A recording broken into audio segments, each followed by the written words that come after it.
Hey, this show is made possible by Workplace Assured. Workplace what? Workplace Assured, of course.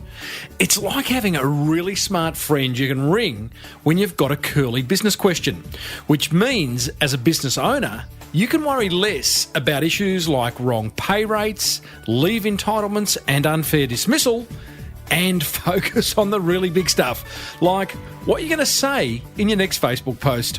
You can trial Workplace Assured for free right now by calling 1300 496 955. And we're also made possible thanks to the good folk at Key Person of Influence, whose New York Times bestseller will show you, how's this, how to perfect your pitch, get your book written, create a product ecosystem, raise your profile and partner with other high performers. You can get a free hard copy of their wonderful New York Times bestseller delivered to your door for free over at keypersonofinfluence.com/Timbo.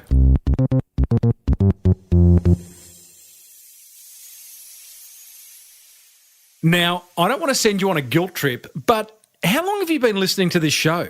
And how many ideas have you actually implemented? Actually, scrap that question. It'll only end in tears.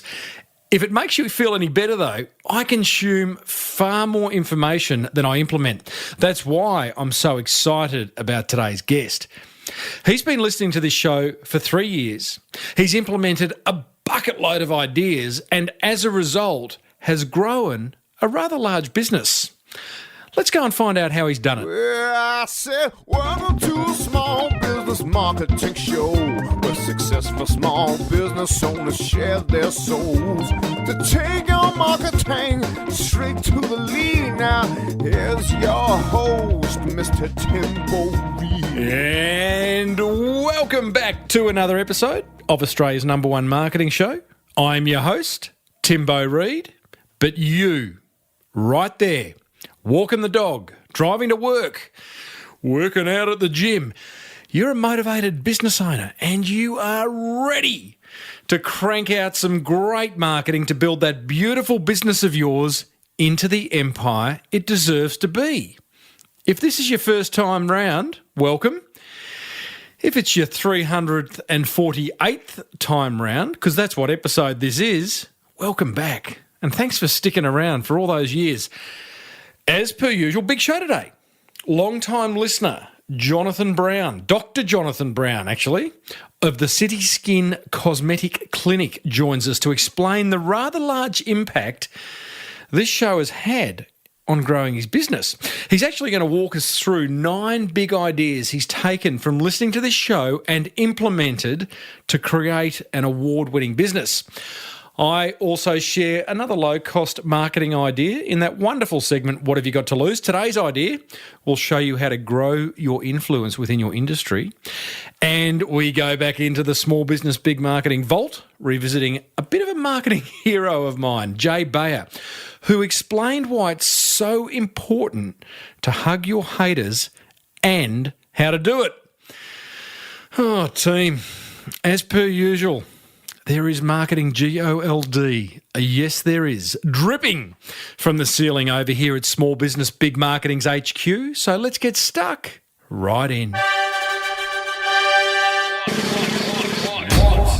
have you got to lose? Oh yeah, it is that time already. Let's kick things off with one simple yet effective marketing idea that you can implement right now. If you choose to, wait till the end of the show though. An idea that's not going to cost you a fortune, if anything, and that might just generate you more awareness, more inquiry, and more sales. Today's idea, guys, is about helping you build your authority, your industry authority, by creating your very own LinkedIn group. If you want to establish yourself as an industry influencer and connect with more business contacts, who doesn't, a great thing you can do is create a LinkedIn group around a particular topic that relates to your business or industry. Doing so will not only enable you to lead the discussion on important topics, but it will give you great insights into what your tribe are thinking and also be the source of great content for future blogs and podcasts. You're thinking of podcasting, right? So, here's my 3 steps to creating your very own LinkedIn group. And they're pretty simple. Step 1, pick a topic that is relevant to your industry and that you'd love to discuss regularly with others. That's simple. Step 2, head over to LinkedIn and create a group. I'm going to put a link in the notes that'll show you exactly how to do that. Step 3, invite all your LinkedIn contacts, clients, and suppliers to join the group. That's easy. And here's the pro tip. Stick at it. You see, in the first few days, weeks, maybe even months, it may feel like you're moderating a ghost town, but just keep posting interesting questions, opinions, and content, and I promise at some point your LinkedIn group will develop a life of its own. I experienced this as I built the Small Business Big Marketing Club, and now it's humming. As always, there will be links in the show notes to any resources over at smallbusinessbigmarketing.com/348 that'll help you bring this idea to life, including 2 articles on how to create awesome LinkedIn groups. And as usual, if you'd like help implementing any of the ideas I share in this segment, go ahead and join the Small Business Big Marketing Club over at smallbusinessbigmarketing.com, where I will personally support you on your marketing journey. So, what have you got to lose?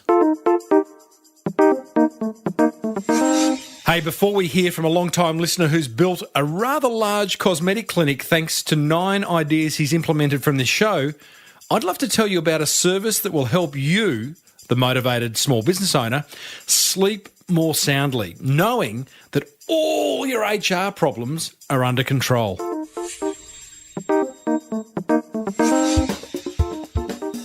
Support for this show comes from Workplace Assured. As business owners, we know a lot about whatever it is we sell. But what about when it comes to running the HR part of your business? All those niggly, unanswered questions you just aren't trained to answer. Questions like, what if one of my employees starts bullying others? What if an employee gets blind drunk and abusive at a social gathering? Or how do I cancel an underperforming supplier's contract? Oh, the pain. Well, listen, it doesn't have to be that way. What if you could focus on building that beautiful business of yours, knowing that the answers to all these questions and more were just a phone call away? Well, that is absolutely possible thanks to Workplace Assured. No crippling claims or eye-watering legal fees, just solid answers to your most pressing questions. You can try it out now for free by calling Workplace Assured's advice line on 1300 496 955.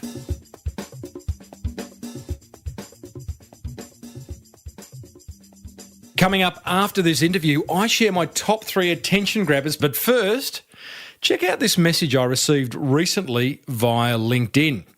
It goes like this. Hey, Tim. I've been listening to your podcast for the past 3 years, and it has transformed my business. Oh, hello.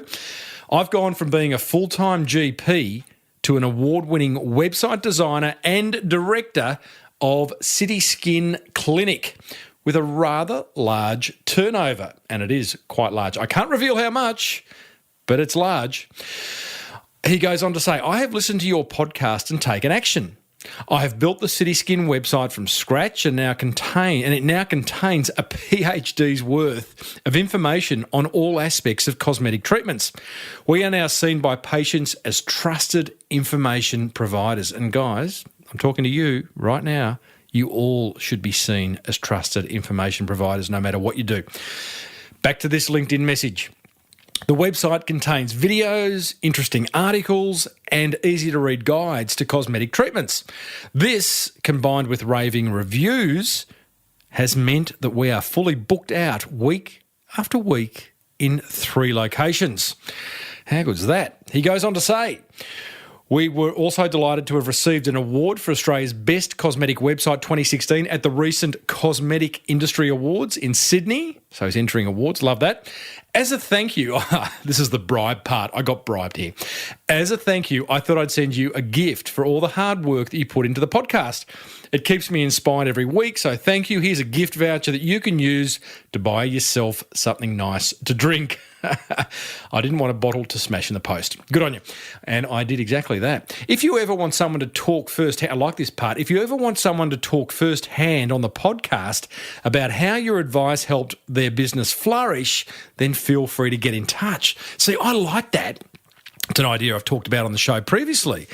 Ask for interviews, get interviews on podcasts, on YouTube channels, in above the line media, all that stuff. He signs off, all the best, Dr. Jonathan Brown, cityskin.com.au. So I did exactly that. I did contact the good doctor and asked him what ideas he implemented and how he managed to do it. And here's what he had to say.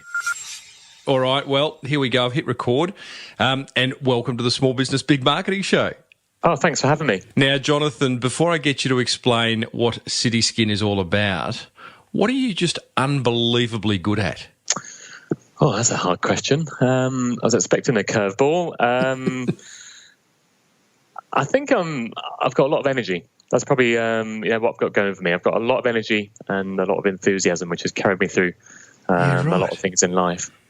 How do you harness that energy so that it points you in the right direction and stops you from bouncing off walls? I think that's a good question. I think I've learned over time. I think my fiance's been very good at sort of channeling that energy, really, because I think energy is can be a really good thing, but if it's unfocused and just relentless energy, then it can just be a bit of a distraction. But I think I've learned over time to be focused on one task at a time, and that really means that the energy is put into that task rather than being distracted by a lot of things. Are you one of these blokes who gets excited by bright, shiny objects, a new gadget or a new way of doing things? I'm a bit of a techie. I've always been a bit of a sort of computer geek, so I am a little bit excited by gadgets and technology, but. I've just moved home though, so I'm trying to declutter. So I'm trying to sort of buy less shiny stuff. Really, I'm trying to sort of declutter my life. Really, so good luck with that. Hey, now let's talk about this wonderful, wonderful marketing case study of City Skin, which is your business. Now you're a GP. Prior to starting City Skin, I'm going to do that a couple of times. City Skin in 2010, you're a GP. What led you to sort of niche down into into starting a cosmetic clinic? Yeah, well, as you can guess by my accent, I'm from the UK originally. So I did all my training in Southampton Uni. Then came over here about 8 years ago. I came to Australia. So I started working in Point Cook in Melbourne's West, and they set up a Botox clinic there. And I thought, go along and go and have a look and see what it's all about. And it really sort of sparked my interest.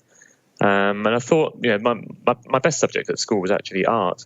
And I thought it would really nicely sort of tie in that kind of artistic flair with the medical knowledge. So I did the training with the company Allergan, and then just went for it. Really, I put a message out on through Twitter, saying, doctor starting up a new clinic who's interested, and we've got some volunteers to come along and give it a go. So and it really went from there. So that was the start. Goodness me! So going into something like cosmetic, it's not surgery. What is it? It's cosmetic. It's cosmetic medicine, really. What's it called? Say that again. Cosmetic medicine. Cosmetic medicine. So I'm a cosmetic physician. So I'm a doctor with who does cosmetics. You've also got cosmetic surgeons, and you've got plastic surgeons. So the whole landscape's quite confusing. But so cosmetic medicine is it? GP sounds such an exciting job because you're covering everything and you don't know what's walking in next. Yeah. Tell me if I'm wrong here, and I'm digressing a little bit, but I am interested. Does it not become boring when you're just responsible for, and I'm dumbing it down here, Doc, so excuse me, just giving people Botox?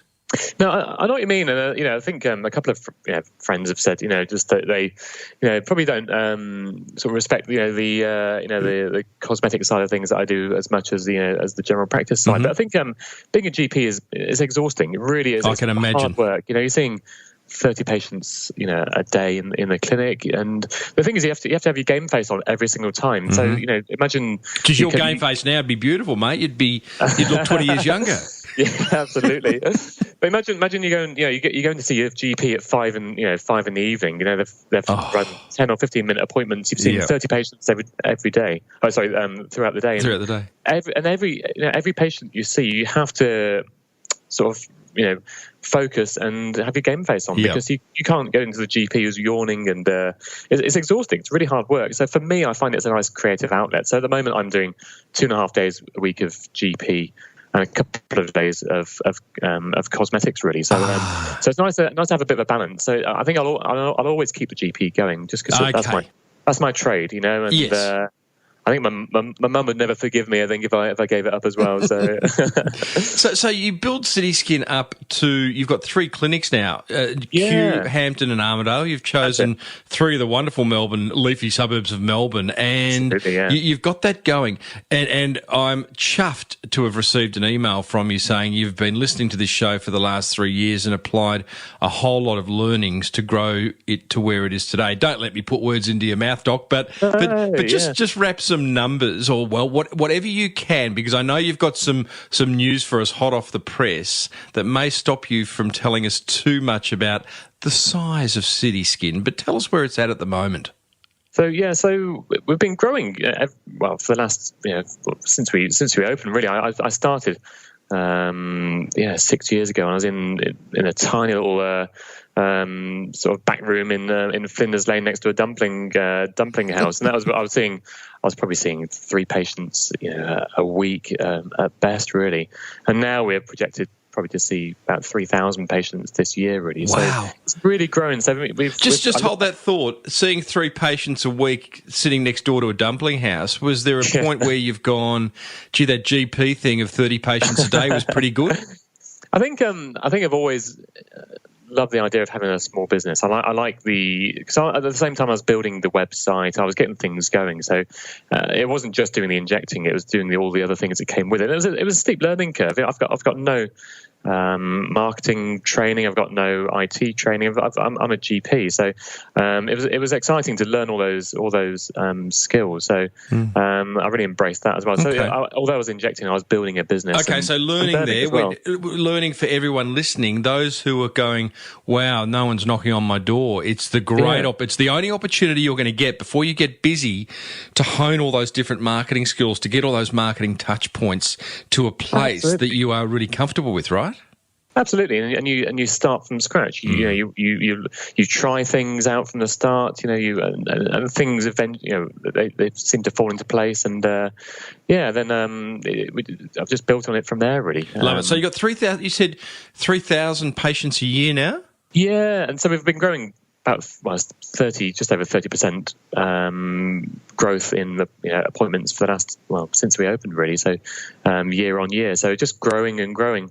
And we're hoping it will keep going that way. Brilliant. How many staff? So we've got we have 2 nurses. So we've got Jane and Sue. They're in Armidale and Hampton. There's we've got a surgeon in Kew called Mr. Coppett. So Eric, he does a lot more the. What is it about surgeons going back to Mr. when they lose the doctor? Can you explain that one? It got me some English tradition, no doubt. I think, absolutely, I hadn't really thought about that, to be honest. It's at the back of my mind somewhere, but so Mr. Cobbett, he does a lot more of the more difficult procedures, the more complex, riskier procedures, the really big Botox syringe, and things like exactly. So things like the dermal filler treatments, which are riskier. So right. So we kind of channel sort of those treatments towards him.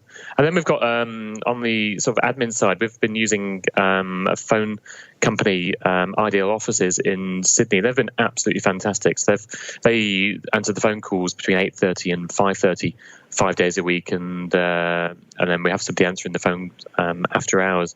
But, how brilliant! So you outsource a lot, and we'll come to that. But love it. So what I already find interesting, having looked at your website, having spoken to you, City Skin feels bigger than it really is. And I don't mean it's not a big, successful Absolutely. business. I just mean, gee, hang on, you've got 2 nurses, you've got a surgeon bloke who does the bigger stuff, you've got you, but you've got all these people doing things like ideal officers are answering your phones, and we're going to get to some of the other ways that you're marketing your business that just make you feel like a big business.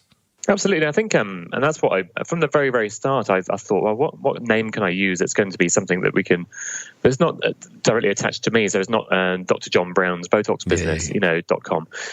It's, City Skin. I always had it as a generic name, but something that could work in a lot of places, a lot of locations, really. So, and it means that it's not dependent on me necessarily. So it's not, my name isn't tied to it. Mate, they are very clever. I mean, you sat down and gave it some thought with the view of you obviously looked into the future and said, where do we want to be in 5 or 10 years' time, and worked your way back. Absolutely, yeah. Love it. So I get this email from you a few weeks ago. The ego was, the ego felt like it had had a Botox injection, Jonathan. Cheers. Which basically said, "Hey, listen, I've been listening to your show for 3 years. Thank you. Here's a bribe to go and buy some alcohol. So thank you for that. Okay. And you've been applying what you've been learning, and I want to work through because you've sent me a list of points of the things that you have learnt from the show, and have applied. Which first learning for everyone listening, and I'm sure you'll concur, Jonathan, is that action is everything. I've got a lot of listeners. Like, I know that. I'm not sure how many action takers I've got. And I think it's quite, what I've been through can be maybe inspiring for other small businesses out there. I've, as I said before, I've got no business or marketing background, but I've managed to make this work, and it's something that other people could do, whether it doesn't matter what industry you're in. So hopefully it inspires other people to do a similar thing. All right. Well, I want to work through these points, but before we absolutely. do, I have to ask: how did you find my show? Like, not like in the first 3 years ago. How'd you come across it? That's a good question. I think it was when I've got patients in, when I'm treating patients in Armadale, I just have it's a bit of a chinwag, basically. We have 20 or 30 minute appointments, and for me it's just a little catch up and a chat, and I do meet some interesting people. And I think one of my patients that works in marketing mentioned the show, and I looked it up, and I think you were on must have been about episode 150 by then. So I pretty much I downloaded the whole back catalogue and started from one, and binge listened about 149 episodes, and then went from there. But it's credit to you. It inspires me. I'm working. Sometimes it feels like you're working on your own in in your own little business, and it just inspires me every week just to just to keep going, really. Good on you, mate. Well, action is everything. So now let's work through these points. I'm going to start from the top in no particular order. You talk about don't try and cheat Google. What do you mean by that? Absolutely. I said before that I'm a bit of a web geek, so I've built the whole website myself, pretty much. My God! See, I don't agree with that, but but it's worked for you. I think I enjoy it. It's almost like my fiance calls me a bit of a hobbyist. And, I can get that. My brother who works in IT calls me a cowboy, but I am, I think I've built the website from scratch, really, and I think early in 6 years ago, I think there was ways of getting to the top of Google quickly. So there's those adverts saying I'll get you to the top of or page one of the rankings, and I went for a couple of those. I think I went for those offers a few years ago, and you see your rankings going up, and then you plummet like a stone. So I think now Google is so clever; it really you just can't cheat it. And those having cheap backlinks, buying cheap backlinks, things like that don't work. Google's far cleverer than we are now. So they said it in a press release 18 months ago. They've done many updates to their algorithm, but a major update was called Hummingbird. And the Hummingbird update, in the press release, Google said, we want relevant, unique, helpful content produced regularly. Absolutely. That's it? Absolutely. Absolutely, and there's no cheating yet. There's no quick fix, really. I think. So you talk in this point about backlinks, and you're right. I mean, 10 years ago, you're off to the goldfields. Go and get as many backlinks as you could on as many different sites. Didn't matter whether it was porn or gambling or inappropriate sites. They were just backlinks. Now, Google are right onto it. Backlinks are still good. Like if you got a backlink on, I don't know, a hospital site or a GP site or a medical magazine site, that's unreal. Absolutely, and I'm sure on your show notes you'll have a link to my website from from your site. So that's a credible link. So it's trying to build those credible links really, and suppose news outlets, credible news outlets. That's what I'm always on the look for. Is basically trying to find is there a magazine I can write for? Is there somewhere I can offer information, and having that link, a credible link back to the business really. And do you actively do you do this? I'll laugh if you do. Do you actively chase these backlinks, or do you have someone doing it for you? It's kind of looking at trying to find opportunities when they arise, really. So if you meet somebody, you're chatting in a bar, and give us a backlink, mate. Give us a backlink. Yeah, or just it's like it's networking basically, isn't it? Right. Really? It's trying to. That's what a lot of business and life is about. Is meeting people who can then put you in touch with other people, and it's just making things happen, really. But it's difficult. It's difficult to forge your way in. Yeah, it is. Yeah. But it's a good thing. It's almost the whole backlinking thing should become a challenge, and just have that little radar. I always say to people, like, have your marketing radar on, always looking for opportunities. Absolutely. Have your backlinking radar on, because as you say, weird conversation in a bar when you do meet someone from that medical magazine or whatever, and say, listen, before you get home, you reckon you could arrange a backlink for me? But yeah, exactly. I think things like BuzzSumo has been helpful. You can type in the search term, and that can give you ideas as to what people are writing about. And the other one is SourceBottle. Oh yeah, and that's been really useful. You can get daily or weekly emails from people journalists looking to write articles. So SourceBottle has been a great resource for me. Rebecca Derrington, who owns SourceBottle, was on this show. Oh mate, I reckon 6 years ago. I think it's a wonderful business. Okay, so next one, point 2 is you talk about automating your business, and specifically you say 95% of your appointment bookings are online using a software called Clinico. Now, I think, and again, don't let me put words into your mouth, but the learning you've taken here is make it easy for people to do business with you. Absolutely. We're trying to remove the barriers to booking an appointment, really. So at the moment, we get between 2 and 3 phone calls a day. So did an audit of the phone calls with Ideal Offices. So we don't really get many phone calls. No. Considering we're having 3,000 people per year booking appointments. We don't receive phone calls. So the whole idea is if we can automate and systemize everything, it means we want people to come to the website, and once they're on the website, they can find out what they need to find out, and then they can book their appointment, and they can change it themselves. The Clinico system has been absolutely fantastic. So Clinico is set up. I think his name was Josh. Is it Josh? He's a guy in Melbourne. But I met with him a few years ago when they started.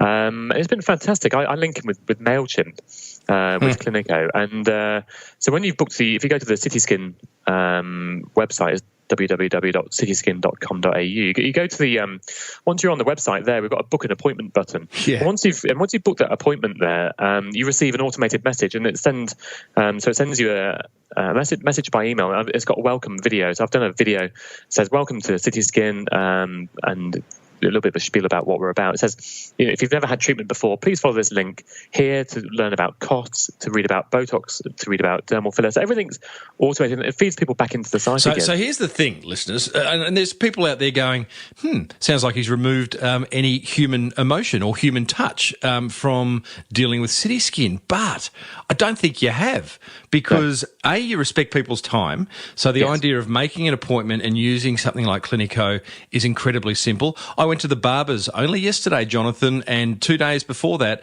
I was online on their website, a barber's website, making an appointment. And it was so incredibly easy. And it was so didn't have to talk to anyone and go through all the, this and that. It was just really easy. So making it easy is a good thing. But then the fact that you are adding people to MailChimp and then having that conversation with them via emails with videos. So people are seeing you, they're eyeballing you, very clever.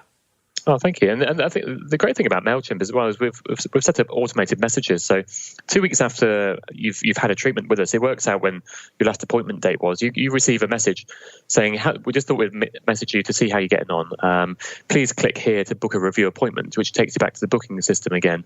If you have any problems, please click here. And we've got it's called type form, it's the conditional logic contact form. So it says, and it drills down what treatment did you have, who was your practitioner, and then it sends it to the relevant person based on what the response is. Genius. So and then 3 months after your last appointment, you receive a little message saying, we just thought we'd touch base to see how you're getting on. Your treatment's probably wearing off round about now, so feel free to click on this button here and make a repeat appointment with one of your practitioners.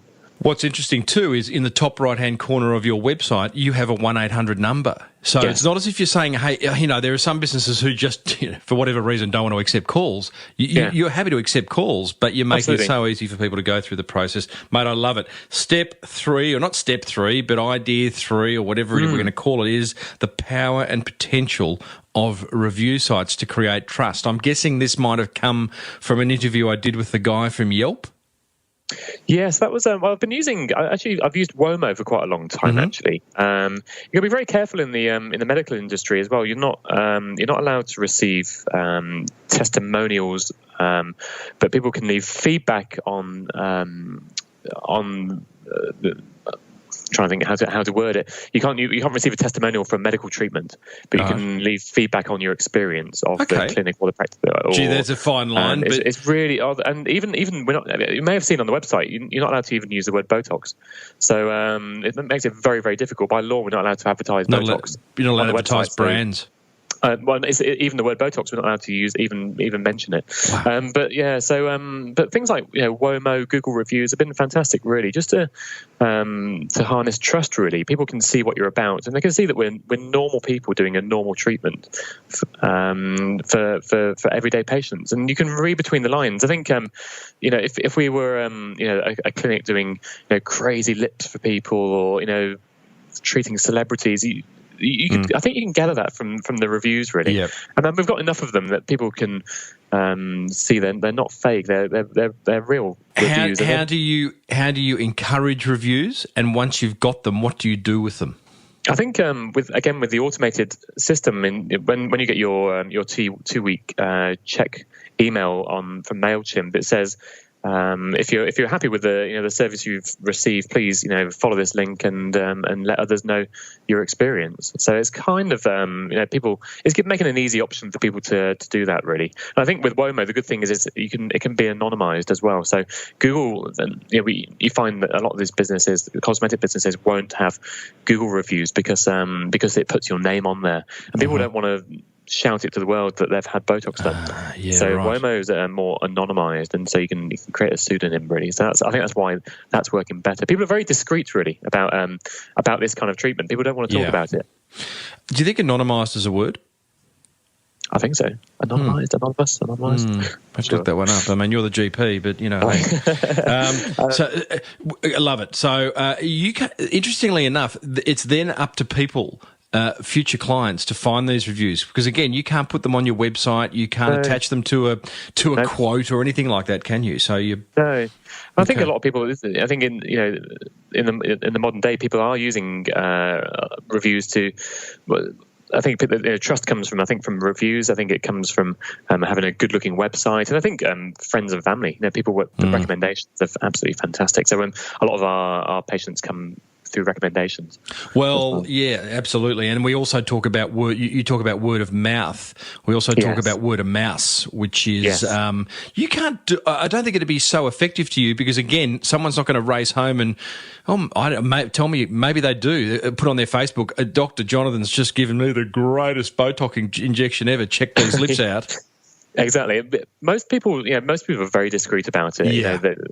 We did a survey about 2 years ago, and we asked, who do you tell about your treatment? And we found out that no one. 71% of people tell their best friend. Right.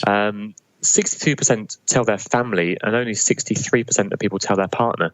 So a good 37% of people don't even tell their partner they're getting it done. So people are treated. People are having it done. I'm going to guess that'll change, and that's 2 years ago. Probably it's just becoming more accepted, isn't it? It's changed. We actually did the survey 5 years ago, and it's increased quite dramatically from 5 years ago. People are becoming more open. It's they talk about being the Instagram generation, and we found that in the 20 to 29 age group, 100% of people told their best friend, but in the 50 to 59 age group, only 45% of people told their best friend. So things are changing. People are becoming, the younger generation are becoming more vocal. Righto. Next one is know your limits. And I find this really interesting. You go on to say you enjoy content writing, making videos, writing some code, but I'm not a graphic designer. So you do a lot of stuff that kind of goes against me saying, your cost per hour would be high.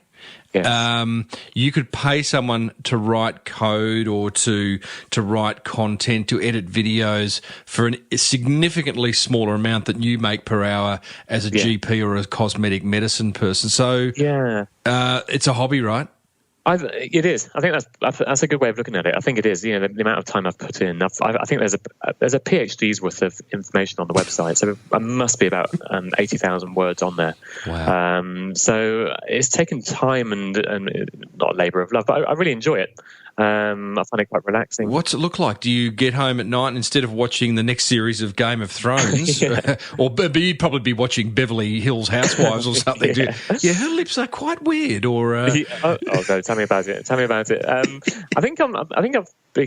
try and get up in the morning. I set my alarm. I get up, I make my coffee, and I sit down and say, right, I'm gonna go on BuzzSumo. What are people talking about?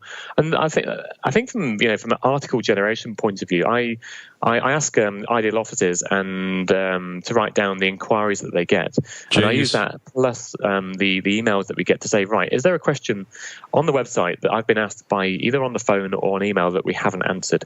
And if there's a question there, I'll take that and make that into an article. And I'm using I've moved to WordPress from Joomla. Good move. It was the best thing ever. And thanks to a chap called Peter Mead, who's been absolutely fantastic with migrating over. It took me about 200 hours to unravel all the mess of Joomla to put it onto WordPress, but now it's there. Any listeners out there, if you're going to build a website, build it in a nice, organised way, and do it right from the start. Otherwise, you're going to be unraveling things. Correct. But so you do all this stuff. What do you outsource? You say you don't you're not a graphic designer, so you outsource. So the logo was paid for professionally. So we had somebody come in and make a logo. I like it, mate. It's got that 80s sort of flamingo swan thing happening. It's in an apricot-y colour, exactly. But it's a modern 80s logo, I would say. It's the swan is a transformation. It's subtle. It's it's trying to, and all the colours that I picked on the website they are feminine colours. 85% of our patients are female, so the average age is 41. Right. 85% female, so it's kind of, again, from a marketing perspective, and making it sort of approachable for for that market really. But so the logo I outsourced, but I think I've learned to know where my limits are, and saying I know that I can write content, I know I can build the website, and some of the video editing I've outsourced now. Thank God. No, it's just labour intensive. But I think it's taking that step and trusting somebody else. I think when it's your baby, when you've started it from scratch, it's hard to let go a little bit, but it's learning to let go and to trust somebody else to do that for me. Listeners, I'm talking to Dr. Jonathan Brown, who is the founder and owner of City Skin Cosmetic Clinic and a long-time listener of this show, and he has actually applied what we talk about, what we have spoken about on this show for the last 7 years, which I absolutely love. Now, this one, Doc, I love. You talk about there being a PhD of content on the site, 80,000 words plus. Again, I just want to explain something to listeners. Google index your website often. If you stop updating your website with helpful content, they stop indexing it, or at least they index it less often. And Google don't see a website. They see however many pages your website is made up of. So I don't know how many pages your website is, Doc. I'm guessing a lot. You're giving Google a lot of opportunities to index that site. Absolutely, and I use my Google Webmaster tools. I'm trying to look at what people are searching for, and the thing is, like in the Google search, the auto complete. I type in I'll type in Botox and work out what is, or see what people are typing in afterwards, or what Google suggests people are searching for, and I use that to feed back into the site really. But I think what really helped was tidying up the site. They talk about auto cannibalization of your site. If you've got 300 pages, but there's 150 words on each page, and there's some duplicate pages, better would be to make 100 pages Correct. Of quality, and cutting that down. And so I spent quite a lot of time trying to cut down on duplicate pages really. So you're trying to it's trying to funnel and make things efficient. We know that the average person spends 2.5 minutes on the site. They look at almost 3 pages, so 2.8 pages when they come on. So pretty much they come onto the home page, they go to the before and afters, they go to the cost page, and then they book an appointment. That's pretty much what most people do. That surprises me. I mean, that's sort of a good outcome because they're doing what you want them to do. But what did you say? They look at 2.5. 2.8 pages. So the landing page, and then pretty much before and afters, costs, and then they book. I use have you come across Crazy Egg? Yep, have you used that at all? Yeah, I did a blog about it. Yeah, so I love it. So I installed that, and it's great. You can over the month, you can or the week, you can track where people are clicking. And it's like a heat map. A heat map, yeah. So basically, the absolute hotspots are on the before and afters and the costs, and then book the appointment button. I wonder whether, Jonathan, what's happened, because I mean, again, so it's a short amount of time for people to spend on a website that has so much helpful content. But I just wonder whether, from a perception point of view, they quickly click on the anti-wrinkle link or the dermal filler link and realise that, my goodness, there's a lot of content here. This fellow must know what he's talking about. I'm going to book. Do you think that happens? I think so. That's what I do. I talk when patients come in. When patients come in, as I'm treating, I have a little chat and say, how did you find us? What made you come to us? What? And it's trying to understand what their motivation was for coming. And they say, the information was all there.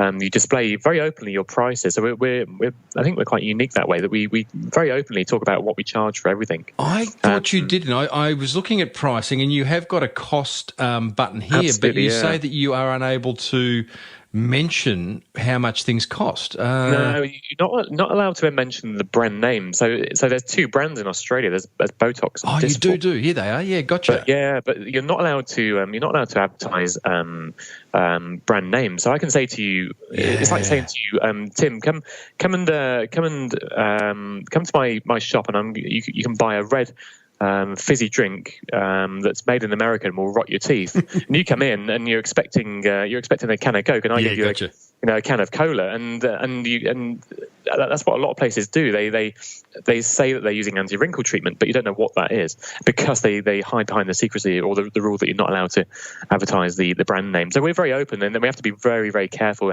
with how we describe it. We say that the brand from America is the most well-known brand, but we're very open. So hopefully, if you're searching online for Botox costs, we'll come up in really quite highly. Just going back to the content creation, Jonathan, how, you said said when you get an inquiry through the email or through your appointment setting people that you haven't addressed via a blog post or an answer on your website, you make a note to do that in the future. You've already got a lot of content there. How have you gone about identifying what content you should create, and how have you gone about creating it? So really, it's just I've tried to be very, very structured in how I do things. And when we rebuilt it on WordPress, it's all very categorized. And so we're trying to really make it easy and very easy for patients to navigate through the site. And I suppose we're really trying to write about the things that people are searching for and the most common treatments, really. So that's what we're aiming to do. And then I suppose I have seen it, with my the Google rank. If you're not creating regular content, you start dropping down the ranking. Oh yeah. So because someone else is one of your competitors, someone out there is, and Google go, well, okay, well, you guys have stopped making the internet an interesting place. That's what we want you to do. Your mate over there happens to be doing a really good job at it. We're going to rank him higher. Exactly, and that's the difficulty. You don't want to burn out. You don't want to have a creative burnout. I think I try and write down and sort of work out which articles I'm going to publish when, because you don't want to publish all your knowledge in one go, and then you've got nothing left to release over the next year. So it's trying to do things slowly and systematically. Really. Can I challenge that by saying, people say to me, "How have you done 300 and what? You're going to be about the 350th almost podcast." Yeah. Don't you run out of stuff to say? And what I find is the more content that you create, the more questions pop up. As more questions pop up, I need to find people or answers to them. And I just find I don't sort of hold back that way. And I wonder whether because sometimes, and also what happens is your questions can become more niche too, which is kind of interesting. I think so, and that means you're tapping into the long URLs. So I wrote an article last week about why do I sneeze when I have Botox injections? Nobody really needs to know that, but it's just about 30% of people that come in sneeze when they have it done. So I wrote an article, and I used Yoast SEO to help me in the back end of the site. I try and write at least 300 words. I use all the heading tags, but I wrote an article on why do I sneeze when I have Botox. It was good for me to learn about it as well. But then I publish it, and if anybody ever types that in online, that means we will rank really quite highly because we've written about it. And it doesn't really people will. I don't know, it's not something too useful, but it's a long URL. It's more content, and it does get tired. It does get hard. If you're writing about Botox and dermal filler, there's only so much you can write about. And that's the difficulty. Is trying to be creative and trying to create more content is difficult, really. You talk then about once you've got all this content and someone does email you or call you with a question, and you have an article on it, then you say, "Hey, listen, can I email you that article?" And again, that positions you as the expert, which I absolutely love. Why don't you seem your major medium seems to be the written word. You haven't done a lot of video. It doesn't look like you've done any audio. Is there a reason for this?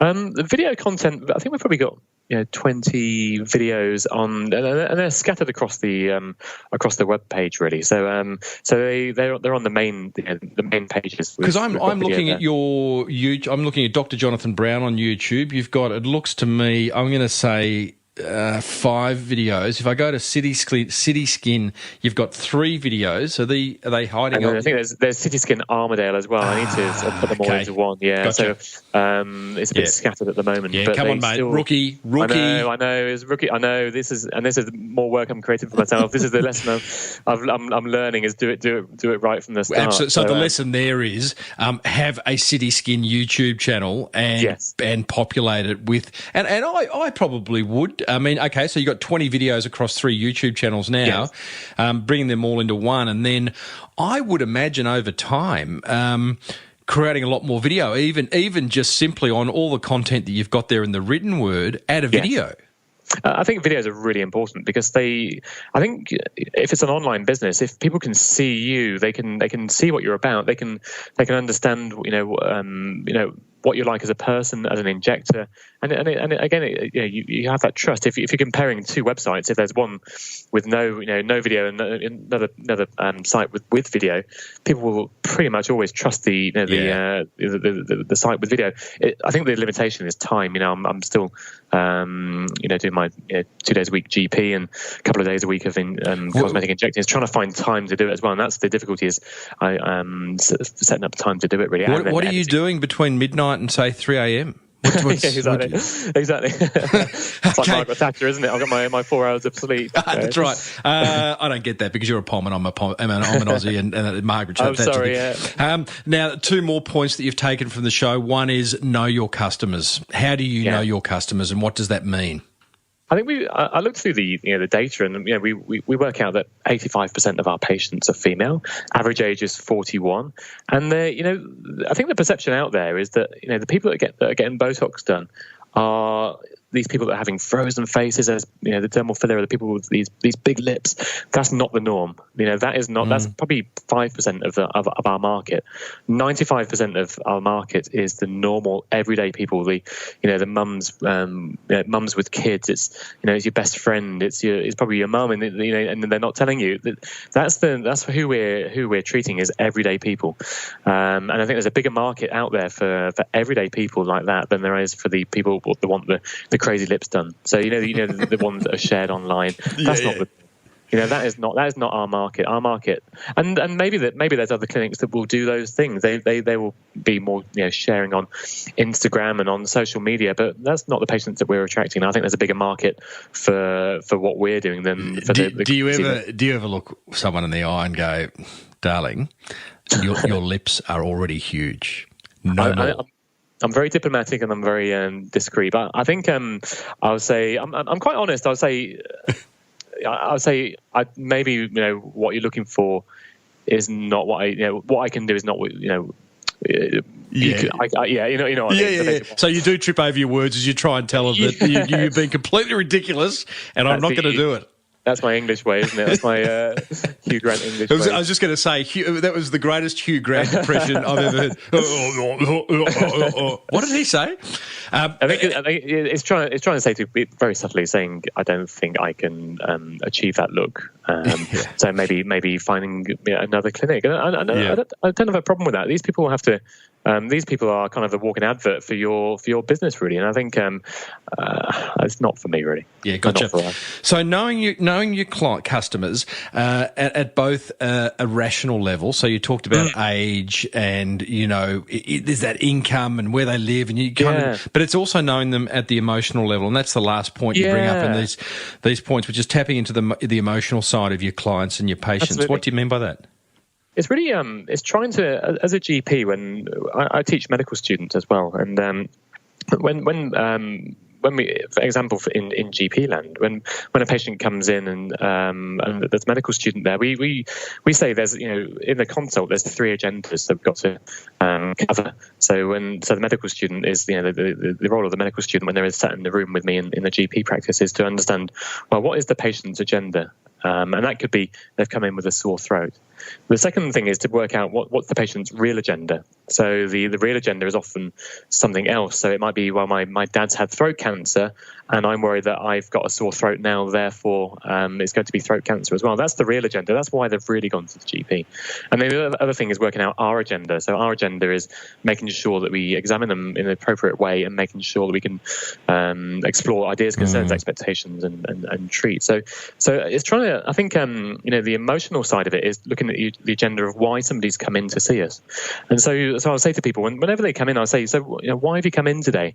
And they'll say, well, I want to get rid of my forehead lines. And I'll say, well, okay, what's the real? Is there a real reason behind it? What's the real reason you've come here? And often we'll hear all sorts of stories. I've had a couple of people crying in the past, who say, just being bullied about their look, or well, it's more about I've split up from my partner and I'm feeling terrible about myself. So the people that come in, I think it's a brilliant question to ask. Is what's the truth? And again, funny, I'll reference this barber experience I had last night, but the guy was good. I've been growing a beard over summer, had quite a substantial 5-week beard. It was the first time I'd ever grown a beard, and it was giving me me the absolute irrits. I didn't enjoy it at all. And I said to him, "Listen, what can you do? Can you make it more comfortable? Can you make it look less ratty?" And I said, "If you can't, I'm happy for you to shave it off." And he spent the time asking me, "What don't you like about it? If it was a good beard, what would make it a good beard?" He's like, "Mate, I'm just here for a haircut." But he was trying to get inside my head to understand what the truth was around my beard. And in the end, we ended up shaving it off because it was like, and I actually went in there to get my beard trimmed. Yes. Right? And that's very clever. I think that's very clever. It's trying to understand. It's put it back on you. So when somebody comes in and sees me, they say, "What do you know? What do I?" They say to me, "What would you do? What do you think I need?" I say to them, "Well, tell me your 3 best features." And I think cosmetics is about trying to soften the things that distract away from your best features. And people say, "Oh, I hadn't seen it like that," because I think a lot of people come in and to accentuate. Yeah, exactly. And I that's my shift. That's been my shift. But I was going to give it up about 4 years ago. I thought this whole thing is absolute nonsense. It's vacuous. It's superficial. But I changed my mindset really and said, when you saw your bank account. Oh, I mean, sorry, when you hey, everyone. That's the perception. Is it? A lot of people do the training. It's very hard to make a big keep it going. Yeah, absolutely, yeah. But I changed my mindset and I said, you know what? It's about how. It's not about how people look. Because not everyone comes up, for example, if somebody has Botox done in their forehead, not everyone's going to come up to them and say, "Oh my God, look at your forehead lines. They're massively reduced." But it's about how it makes you feel. And that's what we put on the homepage. It's about how it makes you feel. And when you've had it done, it makes you feel fresher, it makes you feel brighter. And that's really empowering. Yeah. So I think that it's not just about the subtle reduction of line. It's about how it makes you feel. And that's the emotional side of things as well. That's and looking at exploring again, why they're here for the treatment. All great marketing. I don't care what you're selling. I don't care whether you're selling Botox injections or a can of Coke. It is emotional. Focus on the emotion. They have this thing, the really weird marketers, the academics talk about post-purchase cognitive dissonance, and that's when you start referring to the rational side. Yes, he used the best Botox of. In fact, he used the brand, or it was a Coke, it wasn't a Pepsi, or whatever. But we focus on the rational stuff afterwards. But to get the sale, be emotional. Hey Doc, I've got to get into the 5 quickies, mate. You ready? Sure. Oh, God, far away. We'll move on from the marketing. Number 1, what's the best book you've ever read? I like High Fidelity by Nick Hornby. Great book. What did you like about that? I don't know the book. It's a film as well. It's fantastic. Nick Hornby, really just quirky, and I've read it 3 or 4 times. Just really fun read. You should read it. Fiction. Put it on your list. Yes, it is, yeah. Okay. Yeah. If you could change one thing about your life instantly, what would it be? I'd have my family over here. My family's all in the UK, so I'd bring them out here. Yeah. What's your favourite item of clothing? Oh, my running shoes. Definitely running shoes. I'm a big runner. If you've ever I'm always on the tan track. Good on you. In Melbourne, so what do you got? You would be. You're not a Nike bloke. I reckon you'd be, if you're hardcore running, I'm going to go Brooks. No, that's for wide feet. And I'm an Asics man. Yeah. It's going to be my second guess. Loyal to Asics, yeah. What drives you absolutely nuts? Bad manners. Bad manners, definitely. You're so Hugh Grant. I know. What's your favourite Hugh Grant film? There you go. Last question. Oh, good one.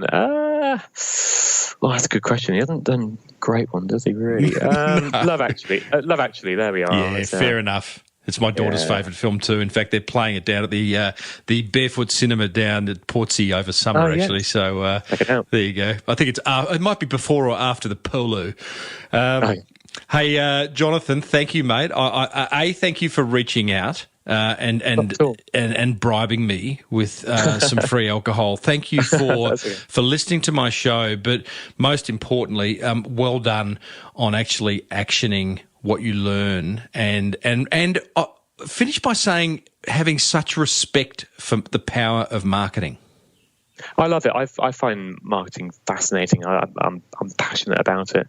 I just find it interesting, and maybe it's the medical side of me. I like the psychology of it. Why do people choose to do what they do? And that's what I find most fascinating. And it's trying to, if I can understand what patients are, what influences their choices, that can improve the business, really. Mate, all the best for the next iteration of City Skin. Thank you very much.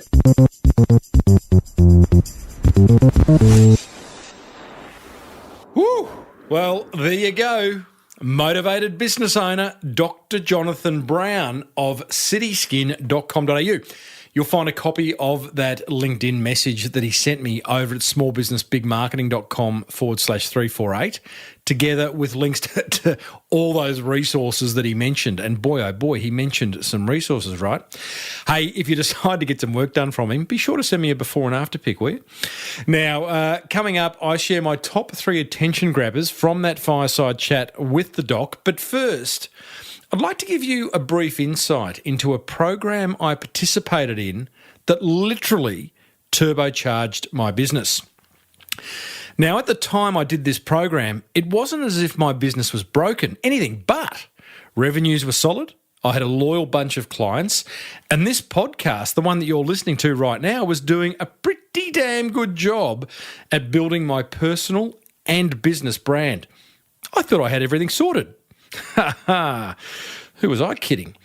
After stepping inside this 40-week incubator, I came out the other end with a magnificent pitch, a clear roadmap for my book, which is now called The Boomerang Effect and available over at smallbusinessbigmarketing.com, and an intimate understanding of how to create powerful partnerships to give my business some serious leverage. The program is called Key Person of Influence, and it does exactly what it says on the pack. You become a KPI, a key person of influence. But if 40 weeks inside an incubator sounds way too Blade Runner-esque, then at the very, very least, have a hard copy of their New York Times bestseller delivered to your door for free by going over to keypersonofinfluence.com/Timbo. Highly recommended read. But only if you want to be more visible, valued, and connected in your industry.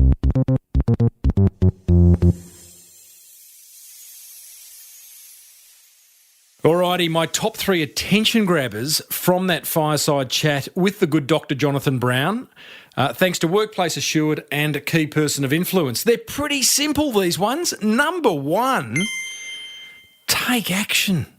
Like, seriously, how many times have you heard me say it?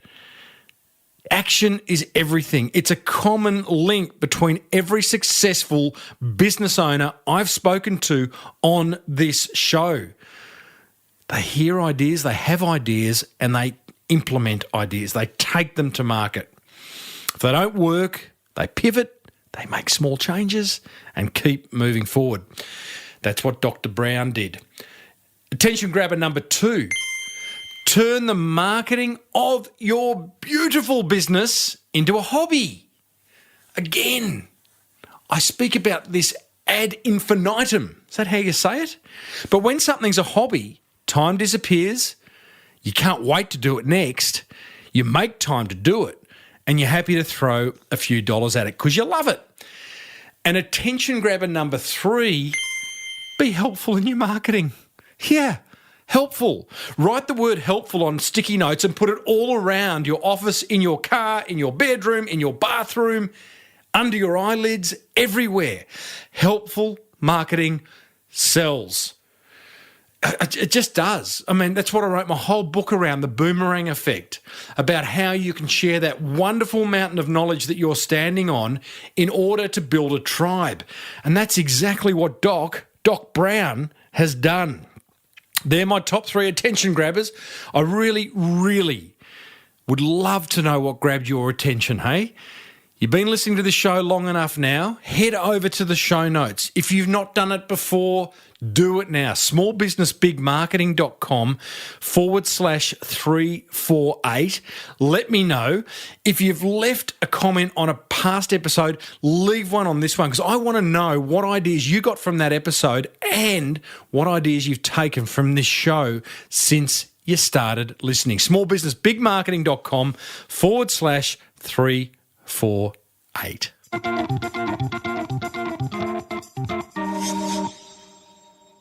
Whew. Okay. Big breath. It's a big episode, hey? Lots of marketing gold dripping from the ceiling. It almost wraps up another episode of the Small Business Big Marketing Show. But there's plenty more coming your way in the weeks ahead, so don't stress. Hey, do you remember that interview I did with Jay Bayer, author of not one, but two extraordinarily good marketing books? One was called Utility. The other one was called Hug Your Haters. Here's Jay talking about those customers who love to complain. Haters, negative customers, are your most important customers. Period. And it doesn't matter whether they complain online, offline, skywriting, direct mail, doesn't matter. They are your most important customers. Because I want to tell you something.